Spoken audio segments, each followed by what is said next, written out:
रायगड जिल्ह्यातील कुंडलिका नदी संवर्धन येथे खासदार सुनील तटकरे, मंत्री आदिती तटकरे, माजी आमदार अनिकेत तटकरे यांच्या संकल्पनेतून रोहा अष्टमी नगर परिषदेच्या माध्यमातून शिवसृष्टी उभारण्यात आली आहे। या शिवसृष्टी ठिकाणी 3 ऑक्टोबर रोजी छत्रपती शिवाजी महाराजांच्या पूर्णाकृती पुतळ्याचे अनावरण झाले।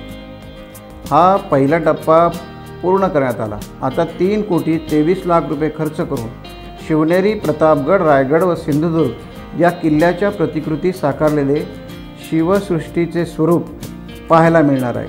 शिवराज्याभिषेक दिनाचे औचित्य साधून शुक्रवारी 6 जून रोजी खासदार सुनील तटकरे व मंत्री आदिती तटकरे यांच्या हस्ते शिवसृष्टीचा लोकार्पण सोहळा होणार आहे। या कार्यक्रमात पोवाडा, मर्दानी खेळ, ढोल ताशांच्या गजरात, जिजाऊंच्या पाळणा ठेवण्यात येणार आहे, अशी माहिती मुख्याधिकारी अजय येडके यांनी बुधवारी पत्रकार परिषदेत दिली।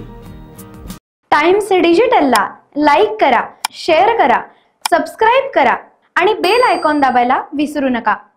Times digital.